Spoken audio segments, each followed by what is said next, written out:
not many details have been released. But we have now gotten confirmation the sports world has lost an up-and-coming superstar this morning.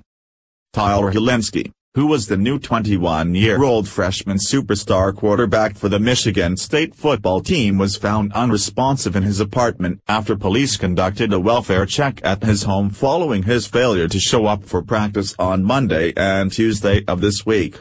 A statement from the Pullman Police Department confirmed they entered Hilinski's residence and discovered the starting quarterback dead from a self-inflicted gunshot wound to the head. Next to him was the rifle he used. Washington State head coach Mike Leach released a statement saying, "We are deeply saddened to learn of the news of Tyler's passing. He was an incredible young man and everyone who had the privilege of knowing him was better for it. The entire WSU community mourns as thoughts and prayers go out to his family." Fox News reported, Hilinski, a redshirt sophomore, was set to take over the starting quarterback job next season for the departing Luke Falk.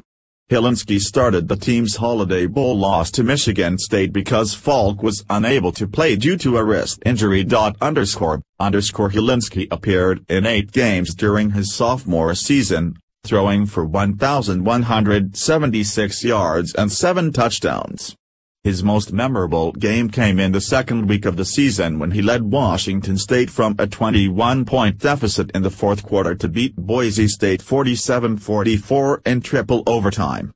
Hilinski threw for 240 yards and 3 touchdowns coming off the bench. What an utter waste of a promising life which could have gone on to affect many in a positive way. I guess now we will never know.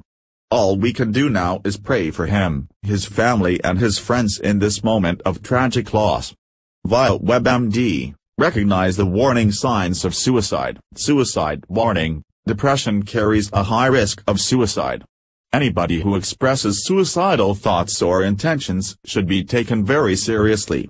Do not hesitate to call your local suicide hotline immediately. Call 800-SUICIDE, 800-784-2433, or 800-273-TALK, 800-273-8255, or the Deaf Hotline at 800-799-4889. The best way to minimize the risk of suicide is to know the risk factors and to recognize the warning signs of suicide. Take these signs seriously. Know how to respond to them. It could save someone's life. How prevalent is suicide? Suicide is a potentially preventable public health problem.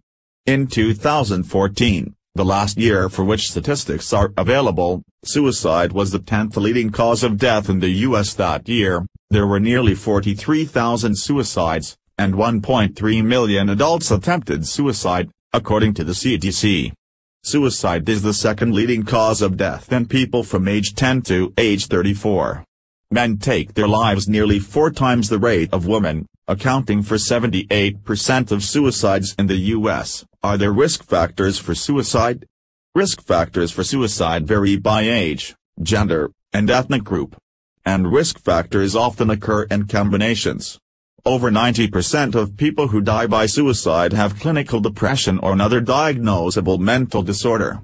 Many times, people who die by suicide have an alcohol or substance abuse problem. Often they have that problem in combination with other mental disorders. Adverse or traumatic life events in combination with other risk factors, such as clinical depression, may lead to suicide. But suicide and suicidal behavior are never normal responses to stress. Other risk factors for suicide include 1 or more prior suicide attempts, family history of mental disorder or substance abuse, family history of suicide, family violence, physical or sexual abuse, keeping firearms in the home, chronic physical illness, including chronic pain, incarceration, exposure to the suicidal behavior of others. Are there warning signs of suicide?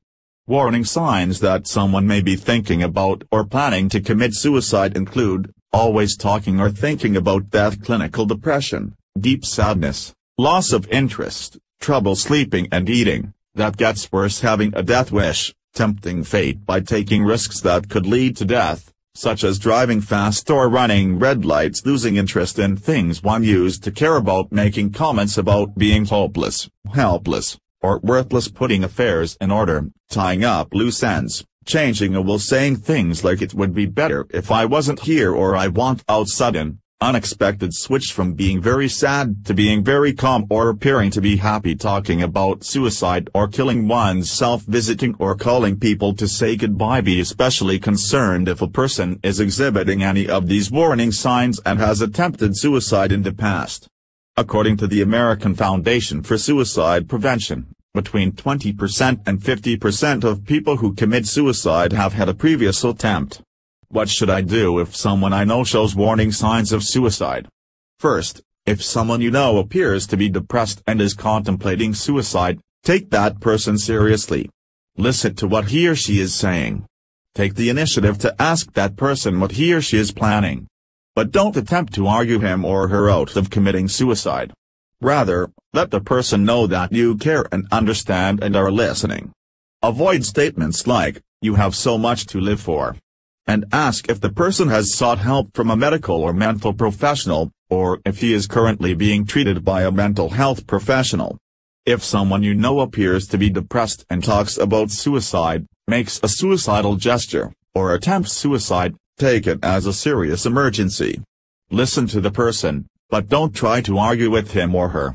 Seek immediate help from a healthcare professional. People who experience a major depressive episode are often suicidal. It is a key symptom of the disease. Some studies show that the neurotransmitter serotonin plays a central role in the neurobiology of suicide. Researchers have found lower levels of serotonin in the brainstem and cerebrospinal fluid of suicidal individuals. In addition, suicidal behavior sometimes runs in families. Remember, any talk of suicide is always an emergency. Have the person talk with the healthcare professional immediately. Where can I get help for suicide and depression? Encourage a suicidal or depressed person to seek the help of a mental health professional. Because the person may feel so hopeless that they may not think it's possible to be helped, you'll probably have to be persistent and go with that person.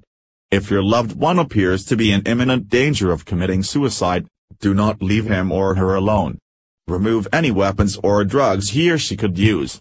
Accompany him or her to the nearest emergency room or call 911. During treatment, be supportive. Help the person remember to take antidepressants or other prescribed medications and to continue any other therapy that's been prescribed. Why do people who seem to have it all do this to themselves? Where are the friends and family in all this equation? Tyler Helinski had his whole life ahead of him. And a promising life too. Yet he decided to take the easy way out. Now we will never know what he could have been, maybe the next Joe Montana or Tom Brady. Or maybe he would have been a doctor and saved many lives instead. Now we will never know. Please share if you agree we need more suicide awareness. Suicide is not a joke, it's permanent, and sometimes you have absolutely no warning when someone attempts to take their own lives. Please, take every threat, mention, or joke about doing so serious, and if you or anyone you know is struggling with personal issues that may lead to suicidal thoughts, please call the National Suicide Prevention Hotline at 1-800-273-TALK, 8255. Follow us on Facebook at Freedom Daily.